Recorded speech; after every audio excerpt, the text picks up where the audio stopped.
Welcome to The Explainer. Today, we are diving into something that is, honestly, absolutely fascinating. We're going to decode a raw, highly fragmented stream of data that actually tells the incredible story of our planet's history. You know, when we look at the source material for the evolution of Earth, it doesn't always come to us neatly packaged in textbook chapters. Sometimes it's just this raw sequence of numbers, these sudden, jarring shifts in scale, and text fragments that are so cryptic they're almost laughably broken. But our job today is to take a look at the exact quantitative timeline provided in our sources and piece together the evolutionary code of our world. So grab a coffee, get comfortable, and let's dive into this and see exactly what the data is trying to tell us. We kick things off with this massive, foundational number pulled directly from the raw data, 460 mil, 460 million. Just let that sink in for a second. What's truly wild is how this number acts as the absolute starting block of our planet's evolutionary code in this dataset. When we see 460 mil, we really have to pause and ask, what does this actually mean? In the grand scheme of Earth's evolution, numbers of this sheer magnitude almost always point toward deep geological time or massive foundational milestones. It's a staggering figure, right? It's an anchor point that completely forces us to stretch our minds just to comprehend the vast stretches of time needed for planetary and biological evolution to even get going. It completely sets the stage for the whole shebang. All right, let's jump into section 1, the planetary scale, decoding the macro measurements. So, moving forward from deep time, the data shifts gears dramatically into physical space and just massive measurements. 36,000 kilometers. The sheer scale of that figure is honestly hard to wrap your head around. Isolated right here in the raw text, it represents the vast macro distances of planetary formation. To put that into perspective for you, 36,000 kilometers is roughly the altitude of a geostationary orbit around Earth. Or it could even represent the massive circumference of a celestial body during the really chaotic early days of our solar system. The data is practically grabbing us by the shoulders and forcing us to start our journey looking at the biggest possible picture. We are talking planetary scale events, massive geological formations, and those immense gravitational distances that totally defined the early volatile environment of our world. But then, boom, the data does something completely jarring. We drop from that massive planetary scale of 36,000 kilometers straight down to a highly localized scale of just 10 kilometers. The crucial takeaway here is that absolute whiplash contrast. The source material is suddenly shrinking our field of view. We've literally gone from looking at the entire planet floating in space to zooming way in on a localized 10-kilometer geological event. Maybe it's a massive crater, a shifting tectonic plate, or some localized atmospheric storm. The timeline is basically telling us, hey, if you want to understand evolution, you've got to understand both the macro-level planetary physics and the micro-level local environments. Because the zoom lens on this data stream is about to speed up like crazy. Listen to these granular shifts in distance, pulled exactly from the source, 7,000 kilometers. Then 1,000, 100 kilometers, 25, 16, 8 kilometers. And then a sudden, massive drop down to just 3.8 centimeters. Wow. This is arguably the absolute most captivating part of the physical data. We are watching the focus narrow in real time. We go from continental drifts of thousands of kilometers down to the scale of a mountain at 8 kilometers, all the way down to 3.8 centimeters. That is a microscopic, incredibly intimate measurement. This 3.8 centimeter metric strongly suggests the data has zeroed in on something entirely new. We aren't just looking at rocks and orbits anymore. At 3.8 centimeters, we are looking right at the scale of early organic life. Which brings us to section 2, shifts and percentages, atmospheric and biological changes. Having zoomed all the way in, the data stream completely ditches physical distances and pivots entirely to percentages. And the source hits us first with this incredibly stark divide, 95% versus 5%.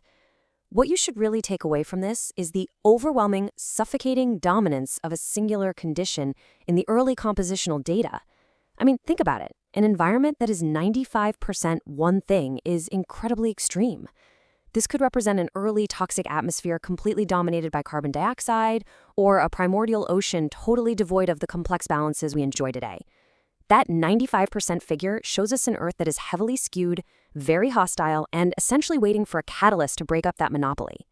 That tiny little 5%, that's the minority element. That is the spark waiting to ignite a massive change. And let me tell you, that change happens incredibly fast in the data. Suddenly, that rigid 95% block fragments completely. The source text hits us with a rapid diversification: 60%, 20%, 15%, and 5%. This right here, this is the recipe for a dynamic, habitable world. The data suggests a rapid diversification of Earth's atmospheric or biological makeup. Things are finally mixing, the environment is getting complex. Instead of one dominant force, we now have this beautiful, delicate balance of competing elements. This fragmentation is absolutely 100% essential for the next phase of planetary evolution. You simply cannot have complex biology without a complex, diversified environment. And this specific data pinpoints exactly when that diversification took place in the timeline. And then the data just pauses. It lands on one final emphatic percentage: 90%. This number stands completely alone in the source text right before a massive biological shift happens. It's clearly a major threshold. Did oxygen levels finally hit a critical mass? Did a specific biological trait achieve a 90% saturation rate across the oceans? Whatever this 90% actually represents in the raw source, it is the ultimate tipping point. It's the final metric of the old world, signaling that the stage is now completely set. The planetary scales are locked in, the atmosphere has diversified, the threshold has been met, and the timeline is about to shift entirely toward complex life.